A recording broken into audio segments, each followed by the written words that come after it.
மூன்றாவதாக ஒரு பிடித்து பிடித்து வைத்தால் அந்த பிடித்துக்கு உயிர் கொடுத்தால் அங்கிருந்து ஒரு உருவம் தோன்றி வந்தது. தோன்றி வந்த உருவம் என்னவென்று அழைத்தது? பெண்ணே பெண்ணே என்று அழைத்தது யார்? யார் யார் யார்?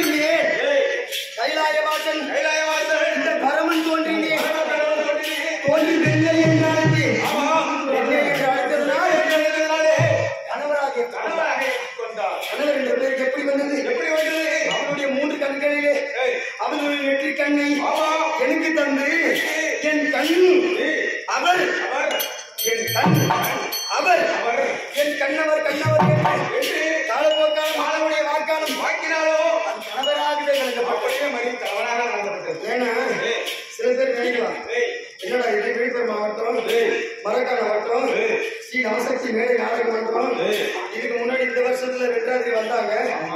ஆனா மறுபடியும் ஒரு வாரத்தில் வந்திருக்கிறாங்களா? இவ்வளவு நேரம் ஏழை நாடகம் ஆனாங்க. என்னடா இது தெருக்கூத்து ஆடுறாங்க. ஏன்னா சில பேர் பெரியவங்களுக்கு தெரியும் தெருக்கூத்து ஆடுறோம், பெரியவங்களுக்கு தெரியும், சிறிய பிள்ளைங்களுக்கு தெரியாது, சில பெண்களுக்கு தெரியாது, அதுவும் பெரியவங்களுக்கு தெரியும். ஏன் தெருக்கூத்து ஆடுறோம், ஏன் வந்திருக்கிற? ஏனென்றால் வாயுவோடையிலே அந்த ஆதி சக்தியாக நான் சாபத்திட்ட பிறகு உலகத்திலே வாயுவோடையிலே இவரை சாபத்தாக்கி இருந்து கொண்டிருக்கின்றார். சக்திதான் உயர்ந்தவளாம் இந்த உலகத்திலே. இந்த ஈசன் நிலை என்றால் இந்த உலகம் நிலைக்கிறார். அப்படி இருக்க என்னுடைய 3 கண்களையும் அவன் மூடிய பிறகு இந்த உலகமே இரண்டு விட்டது. அதனால் அவளுக்கு சாபத்தை விட்டேன். இப்போது பூலோகத்திலே வாயுவடையிலே நீ அகலையாக போக கடவுது என்ற சாபம். ஏனென்றால் நான் எதற்காக இப்பொழுது நான் கூத்தாடியாக வந்திருக்கின்றேன். கூத்து என்றால் என்ன? கூத்து என்றால் ஏன்னா ஒரு வீடு இருக்கின்றது. ஒரு வீட்டை 3 பிரிவாக பிரிக்கலாம். ஏன்னா அடித்தளம் சொல்லுவாங்க. அந்த பேர் என்ன தெரியுமா? கடகால். அடித்தளம் அதுக்கு பேர் கடகால். அந்த கடகாலுக்கு மேல என்ன வரும்? சுற்று சுவர். அந்த சுற்று சுவருக்கு மேல என்ன வரும்? மேல் கூரை. கடகால் சுற்று சுவர் மேல் கூரை. அப்படி ஒரு வீட்டை கட்டுவதற்கே இப்படி 3 விதமாக பிரிக்கலாம். அதே மாதிரி இந்த கூத்திய 3 விதமாக பிரிக்கலாம். ஆமா, ஏன்னா இப்ப நான் வந்திருக்கிறேன் கூத்தாடியாக. அந்த கூத்து தெருக்கூத்து. ஏன்னா தெருக்கூத்து அந்த ஆரம்ப நிலை தெருக்கூத்து தான் கடகாலுக்கு சமமானது. ஏன்னா அது கடகால். இப்ப நம்ம ஆடுறோமே இந்த மேடை நாடகம், இது வந்து சுற்று சுவர். ஏன்னா இதுக்கப்புறம் ஒண்ணு இருக்குது, அதுக்கு பேர் மேல் கூரை. அதுக்கு பேர் தான் சினிமா. இப்ப தெருக்கூத்து ஆடணும் செய்ய நமக்கு எவ்வளவு கஷ்டம் இருக்கு தெரியுமா?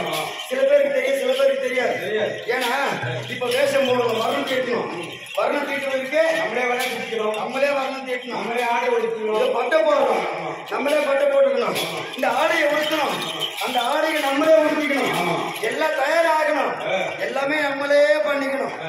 ஆனா நம்மளுக்கு விடிஞ்ச ஒண்ணு சம்பளம் எனக்கு தெரியுமா? 1300 ரூபாய். எவ்வளவு? 1300. இந்த தெருக்கூத்து ஆடுறவங்களுக்கும் சரி, இது நம்ம மேடையாக ஆடுறோமே இவங்களுக்கும் சரி, எல்லாத்துக்குமே நம்மளே பண்ணிக்கணும். ஆட்டம் ஆடுவதற்கு நானே, பாட்டு பாடுவதற்கு நானே, பாவனை காட்டுவதற்கு நானே, அனைத்து நானே. எனக்கு விடுங்கிறது சம்பளம் 1300. அதுவே இன்னொன்று மேல் போட சொன்னேன், அதுக்கு பேர் தான் சினிமா. அந்த சினிமாவில பண்ண தீட்டுவதற்கு ஒருவன், அதாவது வேஷம் சொல்லுவாங்க. வேஷம் போடுறதுக்கு ஒருத்தன், அவனுக்கு துணி மாட்டி விடுறதுக்கு ஒருத்தன், அவனுக்கு பாட்டு பாடுறதுக்கு இன்னொருத்தன், பாவனை காட்டுறதுக்கு இன்னொருத்தன், அவனுக்கு வந்து இதெல்லாம் வந்து தனித்தனியா தான் இருக்கும். ஆனா அவனுக்கு எவ்வளவு தெரியுமா சம்பளம்? 50 கோடி. 50 கோடி 60 கோடி. நம்ம தெரு கோடி. ஆமா ஆமா, நம்ம தெரு கோடியே தான் இருக்கிறோம். அப்படி இருக்க நான் எதற்காக வந்திருக்கின்றேன்? ஆடி ஓடைகளே ஆடலை பிடித்து தின்று கொண்டிருக்கின்றார். அந்த ஆதிசக்தி ஆணவத்தை அடக்க வேண்டும். அப்படி ஆணவத்தை அடக்க வேண்டும். அதனாலே கோடி கூடி